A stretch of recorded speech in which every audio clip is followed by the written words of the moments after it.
We are cultivate. Cultivate. cultivate. Cultivate. Cultivate. Cultivate. We are cultivate.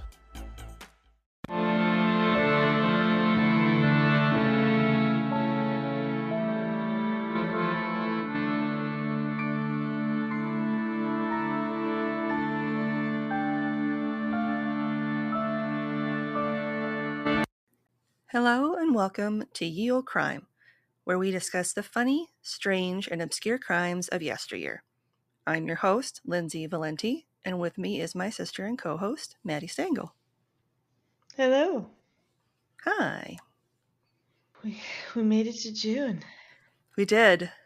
I got ridiculously excited because instead of smacking my mouse repeatedly on my desk, I can use it on my leg, and you have no idea because you're not going to hear it.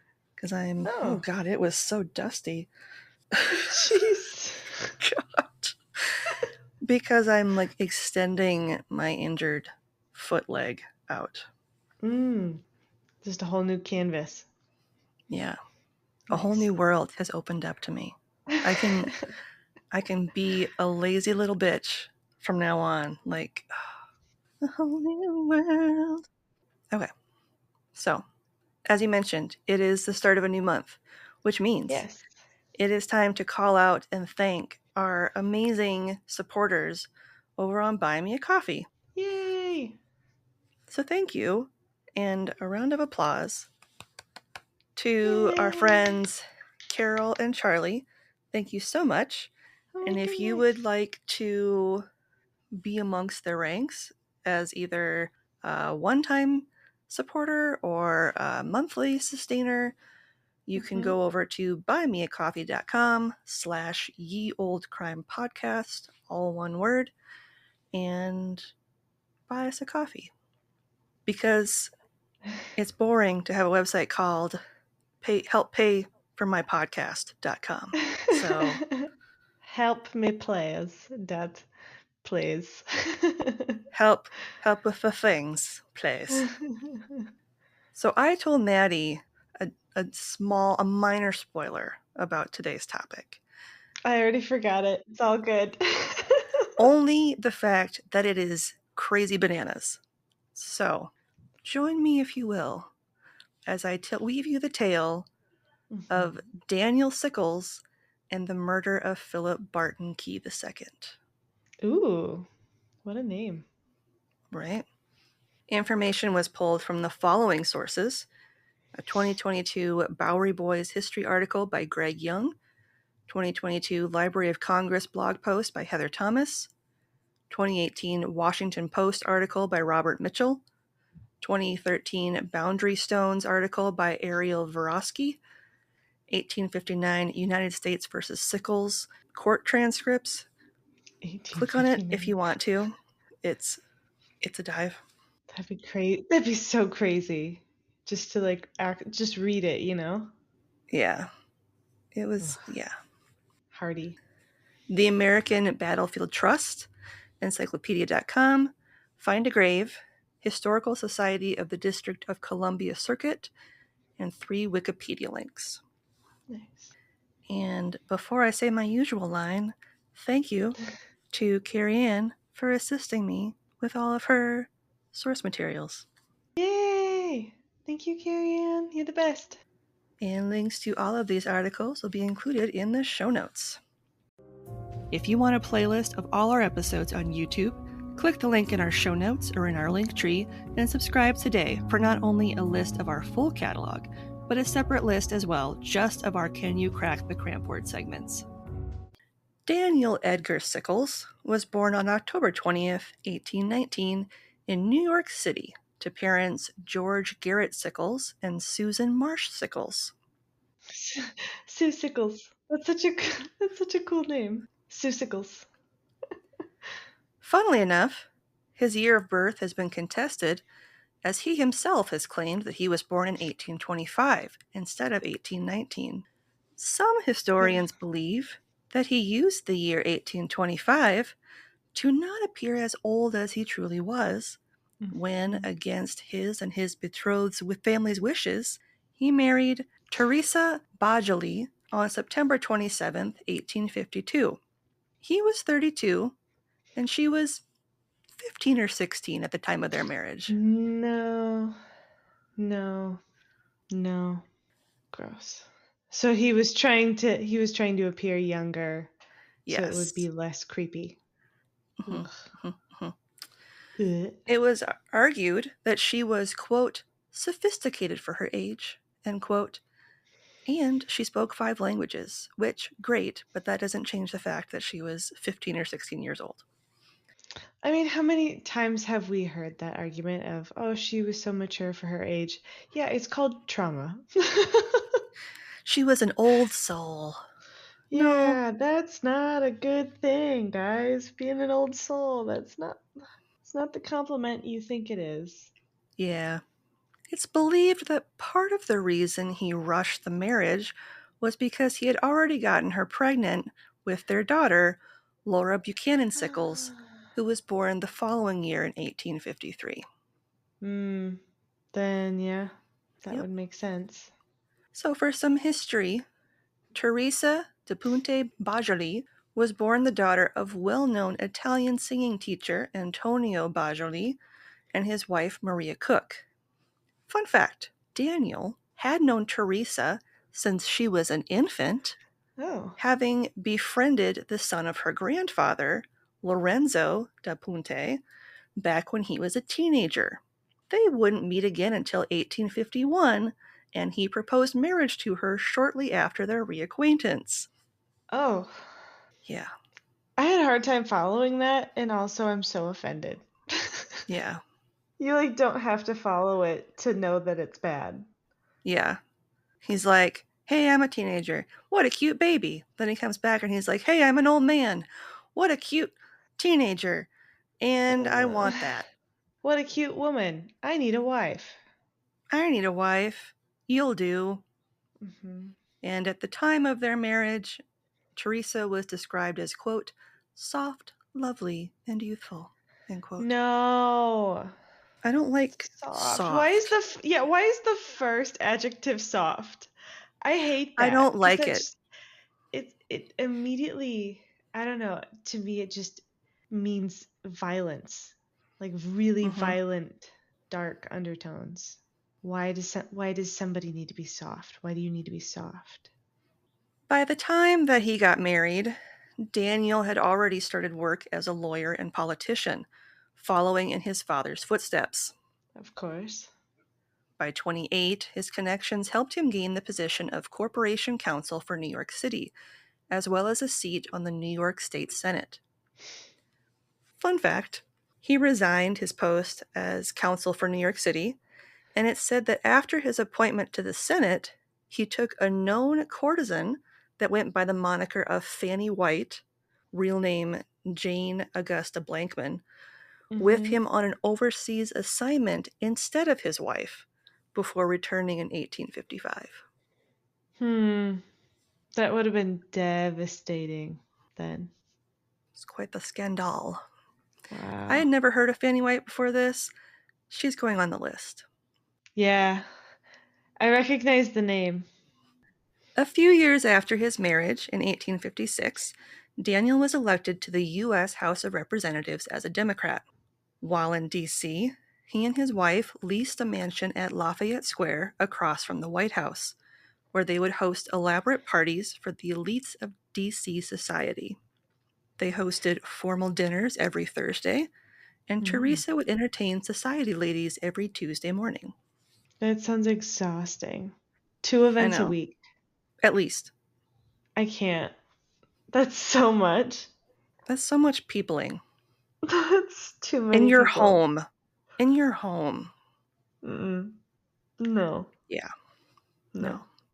Fun fact, and this is actually a really fun fact, Daniel and Teresa were good friends with Abraham and Mary Todd Lincoln. Of course they were. Teresa even attended some of Mary Todd's famous seances. Wow. So she was in her circle. Mm-hmm. Whoa. It's said that in 1853, Mary Todd gave Teresa's daughter Laura a necklace with the inscription, quote, from Mary Lincoln to Laura Sickles, end quote, engraved on it. Crazy. Another fun fact, it was pretty well known that the couple being Daniel and Teresa, Mm-hmm. weren't exactly faithful to one another. In Cute. fact, Daniel had several mistresses and spent so much time with them that he was rarely home to spend time with his own wife and daughter. That's really sad. Enter Philip Barton Key. Uh, Philip Barton Key II was born on April 5th, 1818, in Georgetown. Son of Francis Scott Key and Mary Taylor Lloyd Key, his father was the author of The Star-Spangled Banner. yeah. Like, it took me a second, and I was like, oh, yeah. Mm-hmm. The key. Philip was one of 11 children, Oh, God. all of which survived infancy. That's insane. Yeah, Wow. the Keys got some strong genes, we'll just say that. Like, Yeah. Holy smokes. strong stock, the Keys. For real. Although one of his brothers, Edward, passed away at the age of 8 or 9. Still. But still, Wow. That's incredible. I know. Philip served as the 8th U.S. Attorney for the District of Columbia after being sworn in on September 6, 1853, by President Franklin Pierce. A few years later, he married his wife, Ellen Swan, the daughter of an attorney, on November 18, 1845. Philip and Ellen would have 4 children together: Elizabeth Swan in 1846, Mary Lloyd in 1848, James Barton in 1854, and Alice Lloyd in 1855. Hmm. Philip was noted as one of the handsomest men in all of Washington, Ooh. as well as a terrible flirt. Oh no. What a terrible combination. Such a scandalous combination. My stars. Unfortunately, Ellen passed away just 3 months after giving birth to daughter Alice on March Oh, 20th, 1855. She was 36 or 37 at the time of her death and is wow. interred at the Westminster Burial Ground in Baltimore, Maryland. Mm.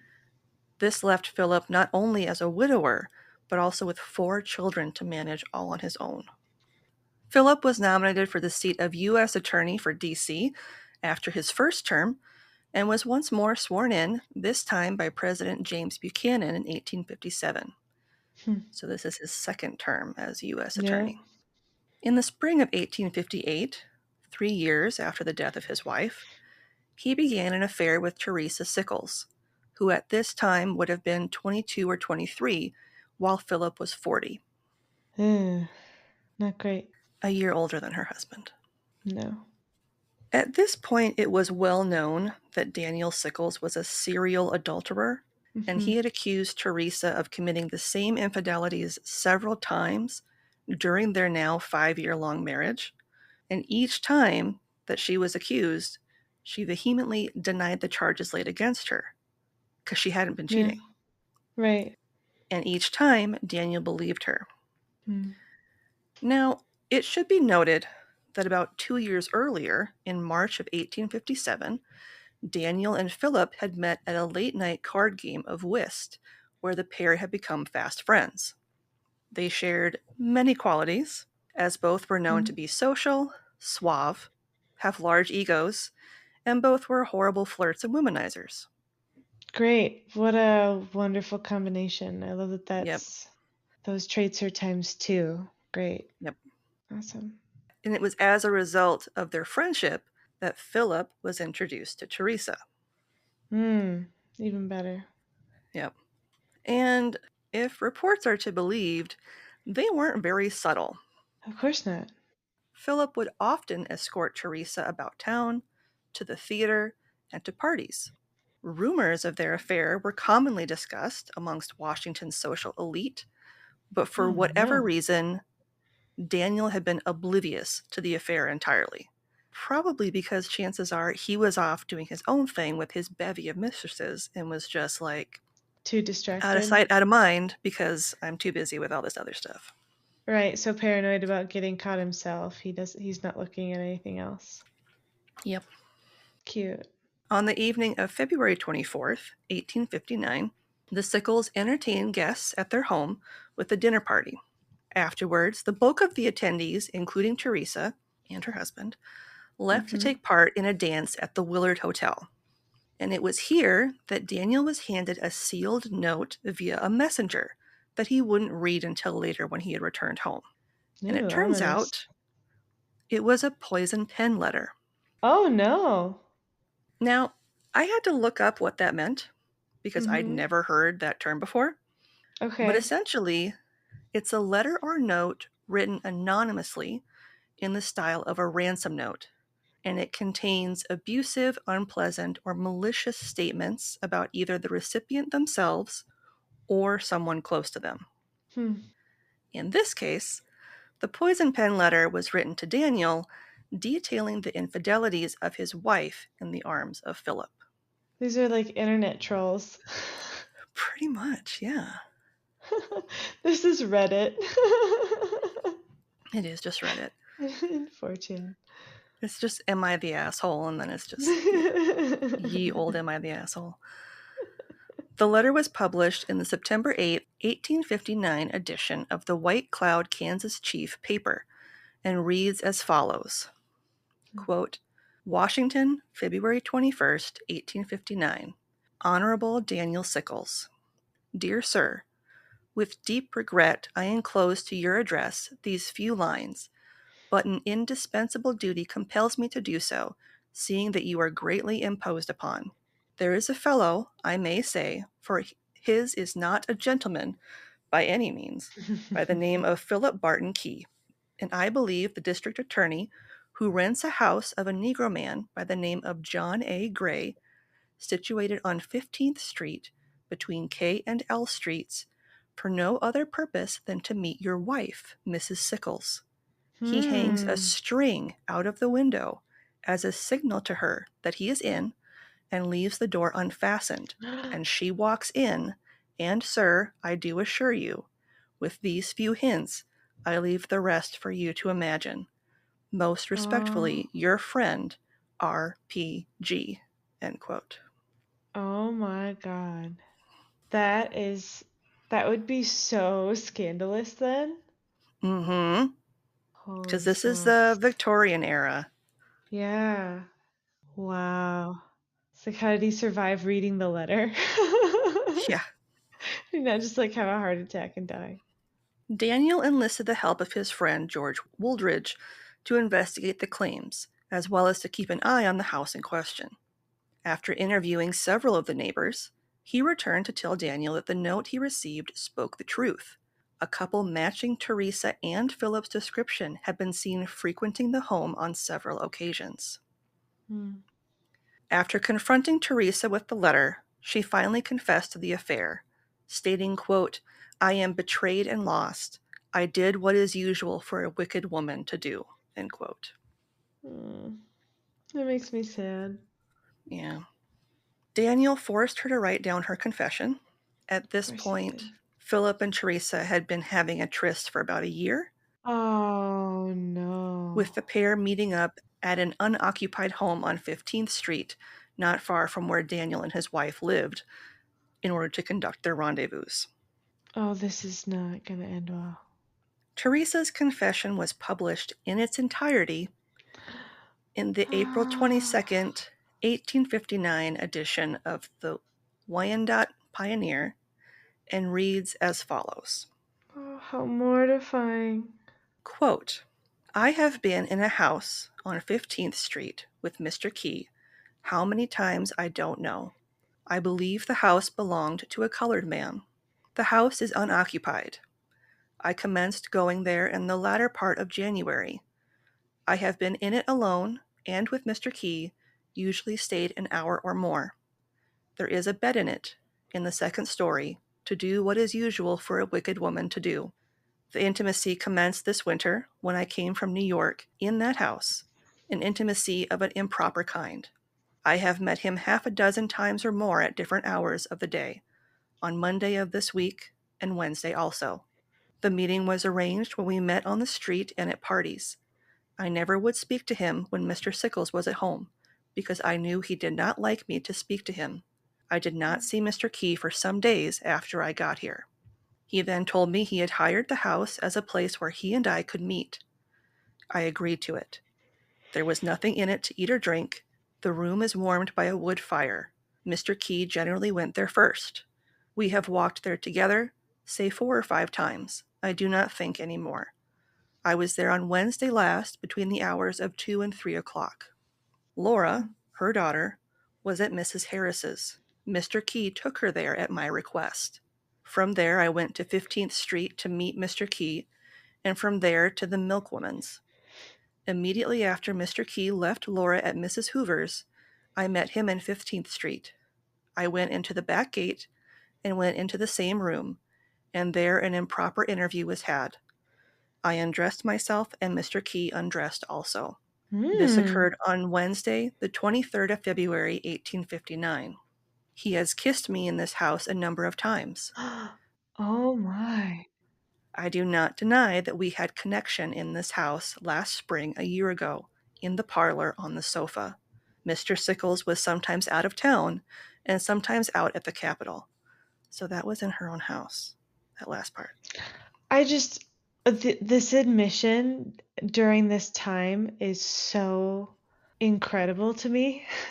Like Mm-hmm. I can't even wrap my head around how big of a deal this would have been. Mm-hmm.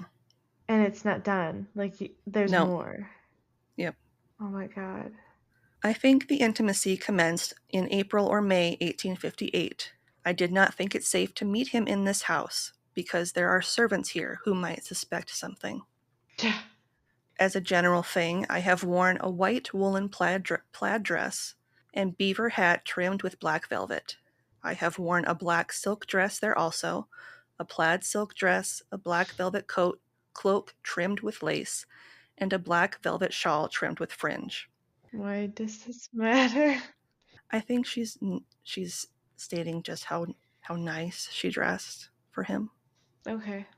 On Yeah. Wednesday, I either had on my brown dress or the black and white woolen dress, beaver hat, and velvet shawl. I arranged with Mr. Key to go in the back way after leaving Laura at Mrs. Hoover's. He met me at Douglas's.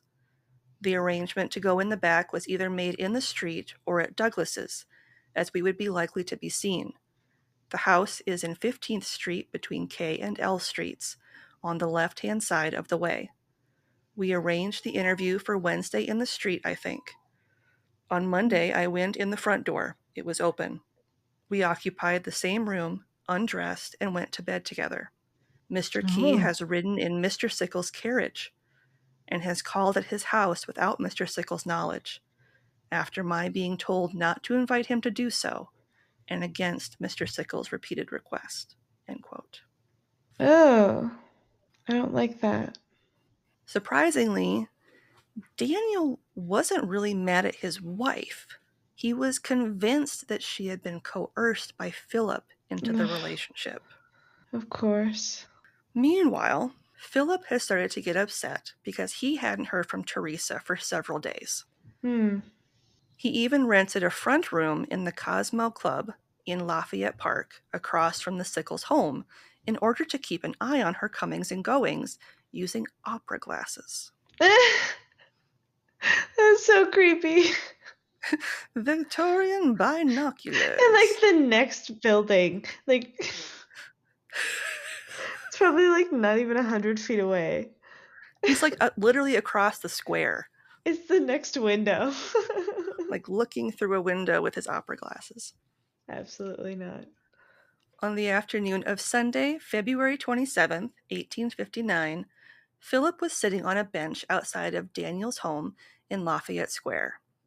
He had been signaling to Teresa to meet with him via waving his handkerchief, which he had done twice while passing in front of her home, walking along Madison Place. I wonder what that actually was for people to notice. Like, Yeah.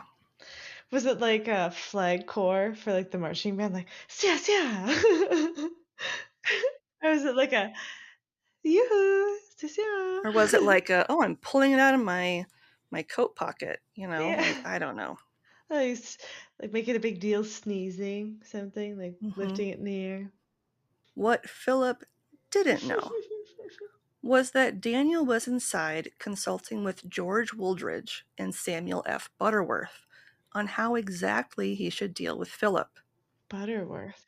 Oh man. Yeah. When Daniel noticed Philip signaling towards his home through the window, his friends did their best to prevent violence, even when Daniel argued that the affair was the only thing anyone was talking about, which he wasn't wrong. Yeah. I mean, he did what I think most people really would have done. So.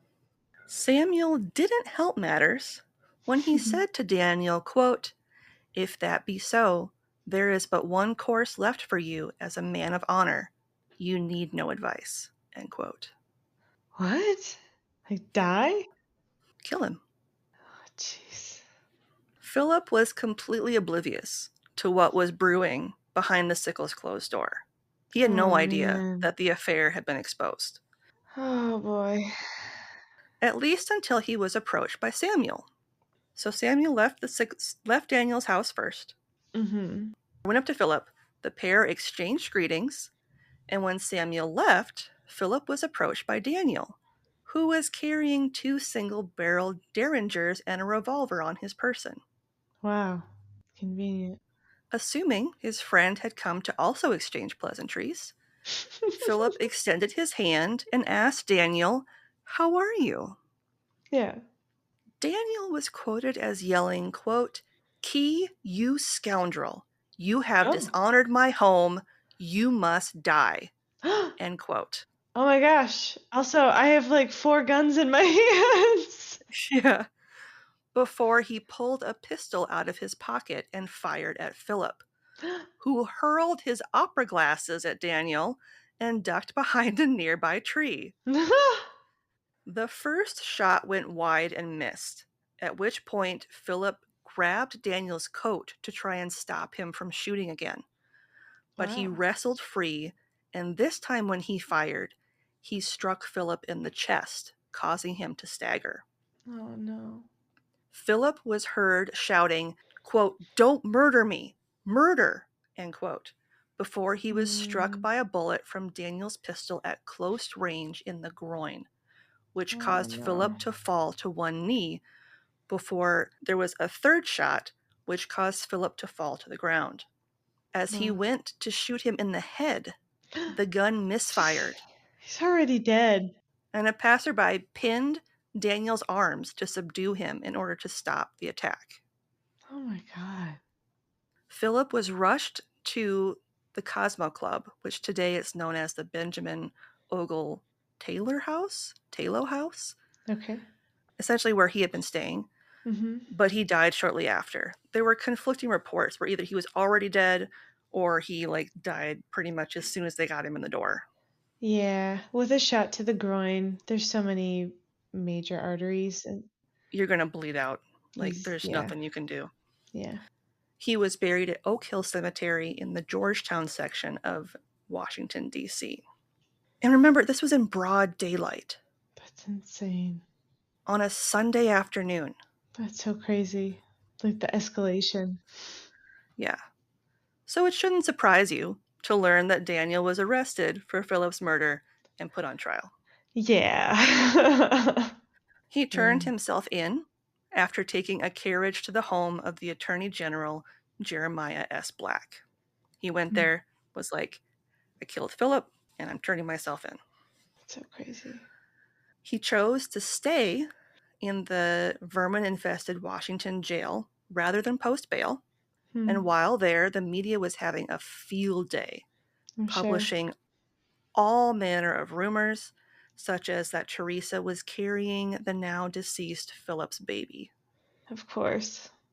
Daniel hired an excellent legal team of 8, including prominent New York criminal lawyer James T. Brady, trial lawyer Edwin M. Stanton, who would go on to be named Secretary of War during Lincoln's presidency, Oh, dang.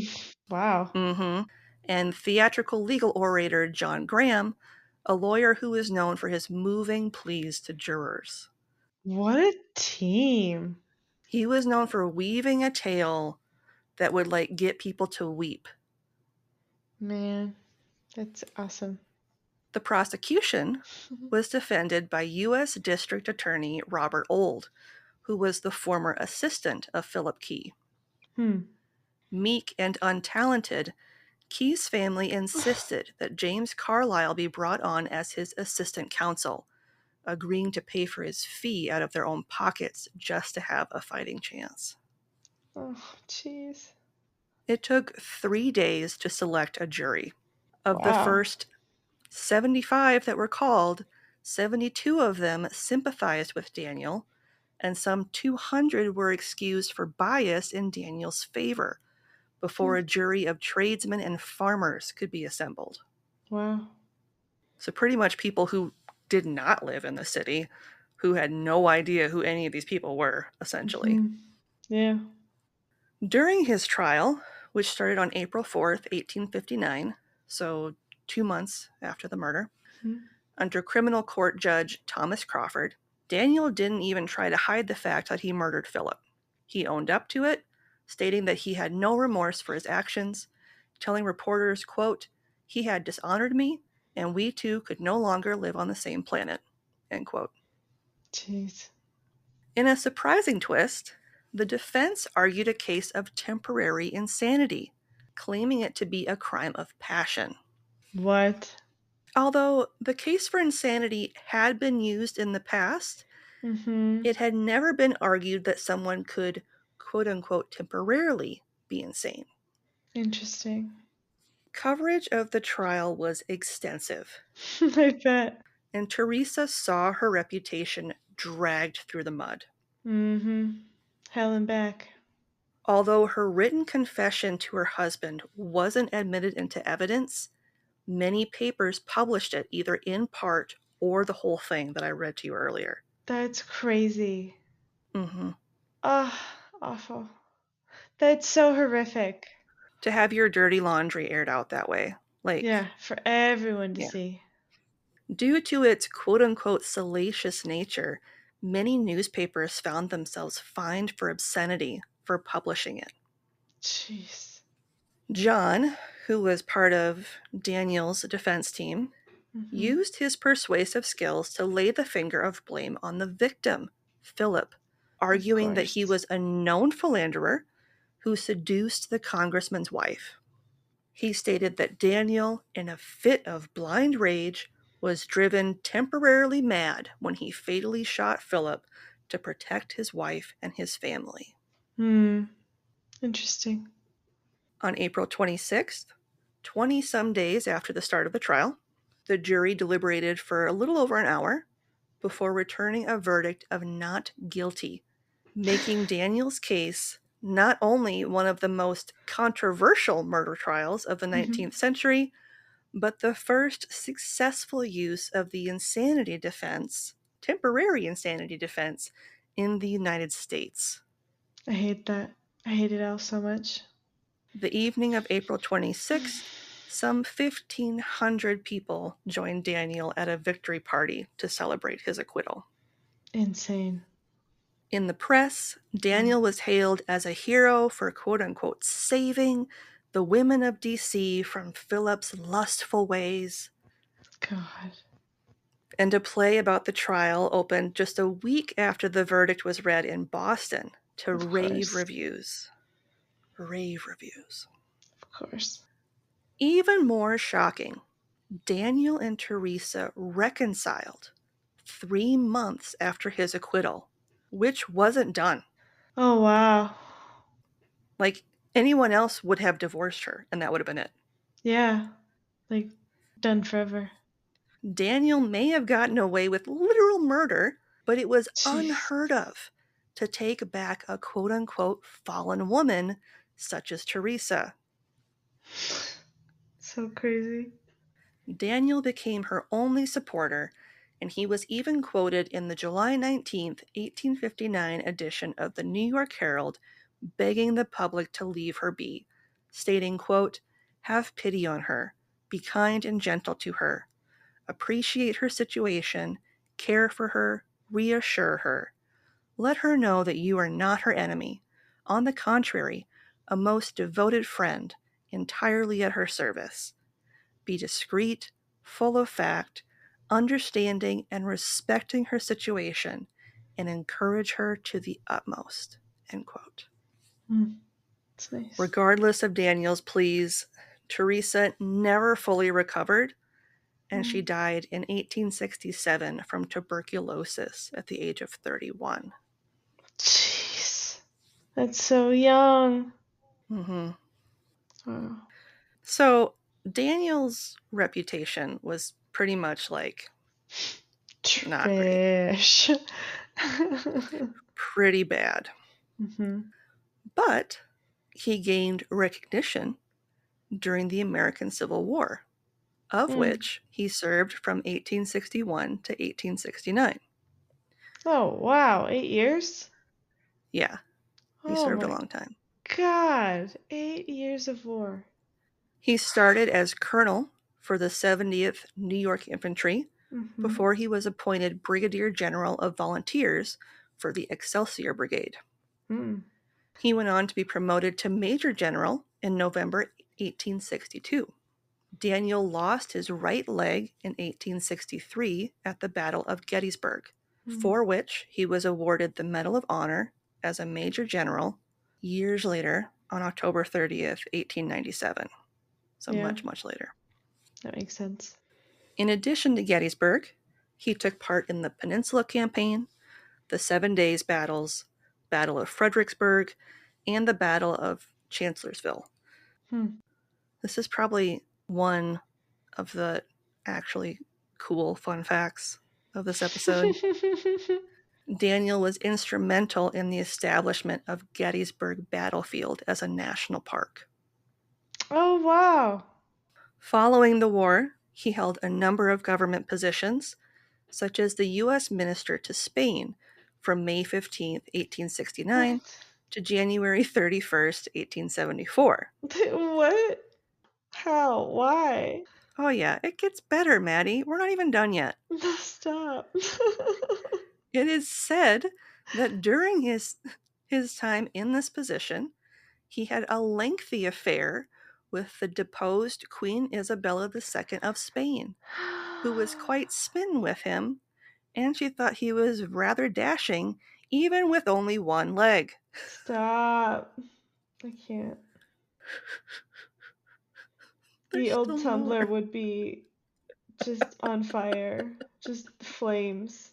Shrubberies and flames. During his time working as the U.S. Minister to Spain under President Ulysses S. Grant, he met and married a woman named Carmina Ducre.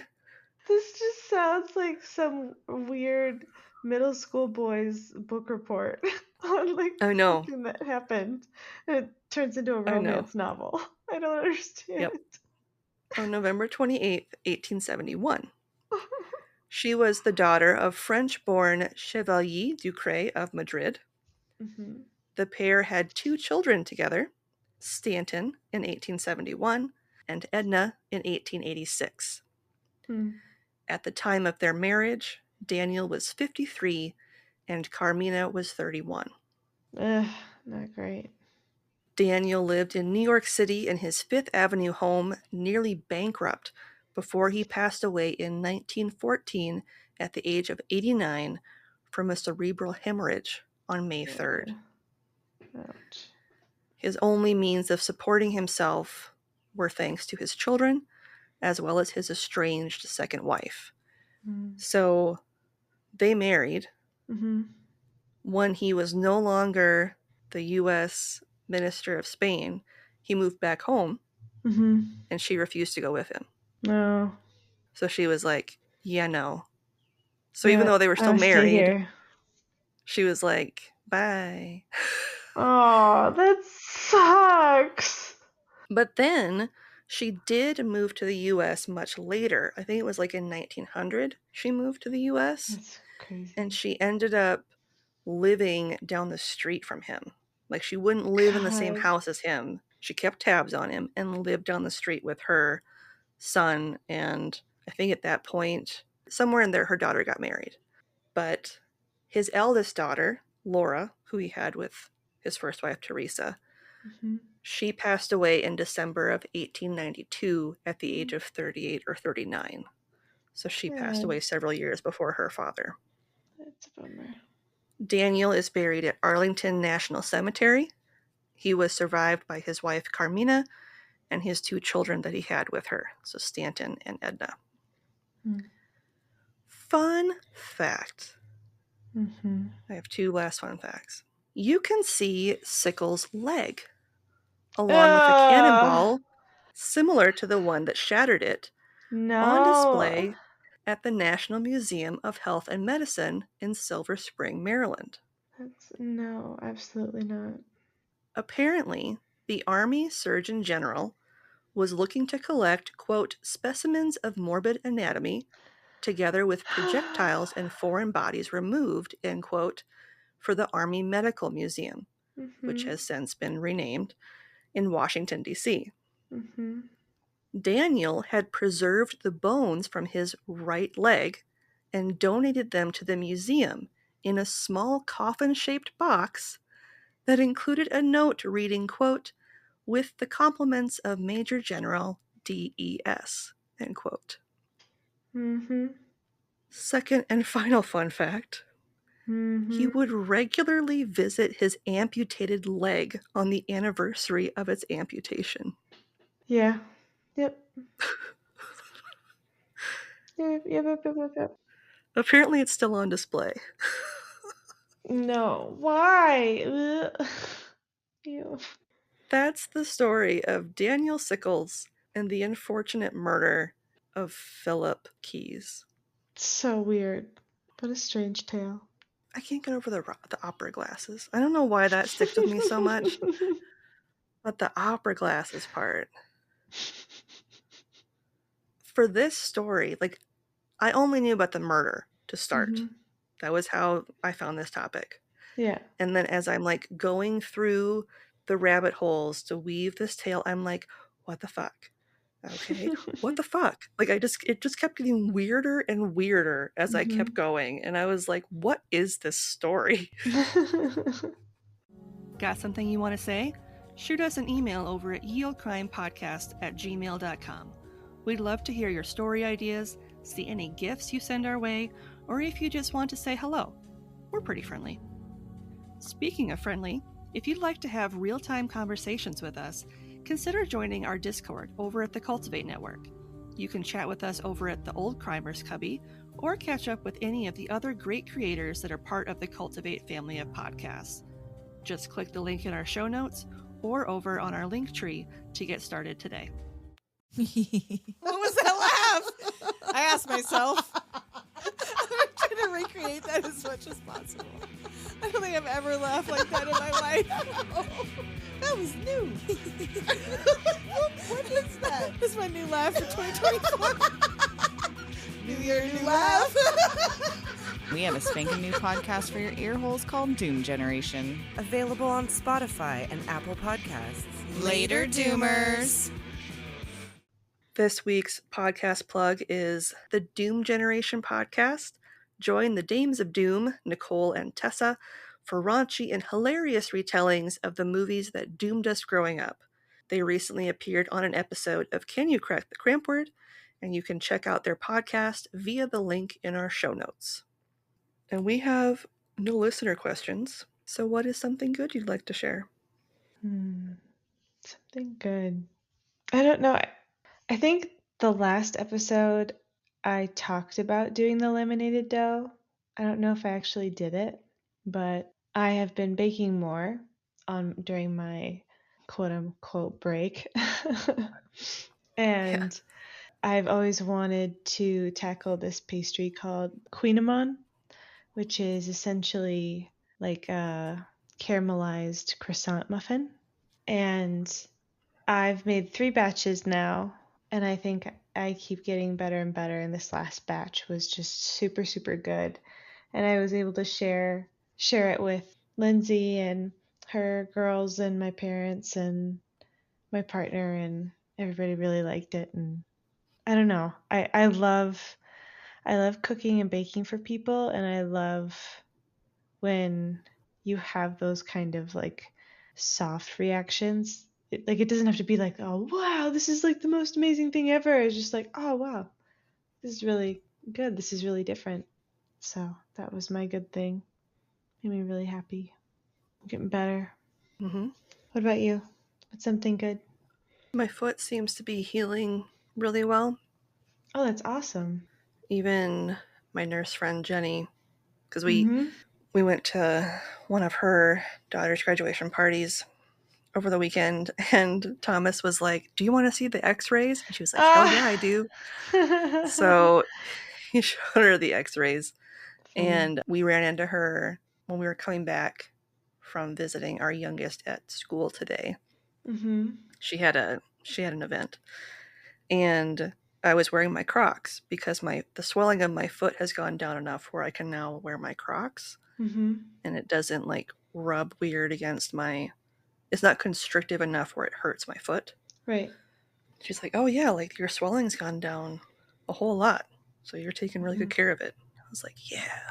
So it made me feel good because I'm like, if Yeah, a nurse is saying that my foot looks good, I'm gonna believe her. absolutely. It is a good feeling because it's hard and it's scary, like because like swelling varies so much, and like some swelling can be a good thing, swelling can be a bad thing. It's like, is this the good swelling? Yep. How long is this happening? So when they look at it and they're like, oh yeah, great job. It's like, oh my God, And I'm, gonna live another day. I'm listening to the directions. I've been soaking my foot every day, how I'm supposed Nice. to, That's putting on awesome. the scar gel, doing the physical therapy where I'm like moving my toes around. Mm-hmm. I still think my pointer toe looks terrifying. I don't like looking at it, but at the same time, like, it's not as terrifying as it first was when they took the dressing off, and I was like, what? I don't know why, but I just imagined a T-shirt with your new toe, and it just says Avada-Kedavra, and it's like pointed at something. Oh, I suppose that's something. Thomas bought Hogwarts Legacy or whatever it is, Yeah. and he's making me play it. Do you like it? He's like, I don't know if I like it or not. Hmm. I don't play video games anymore, so it's weird to like play video games. I play Stardew Valley. Because all I'm thinking about the whole time is I could be doing other things right now that are probably That's more fair. productive than this. Yeah. And then I feel guilty for thinking that. I'm like, wow, Lindsay, way to not have fun. Like, so That's okay. I don't know. Maybe once I get past the initial, like, you've set up your account phase, like, I'll get more into it. Who knows? Okay. Anyway, shall we? Mm-hmm.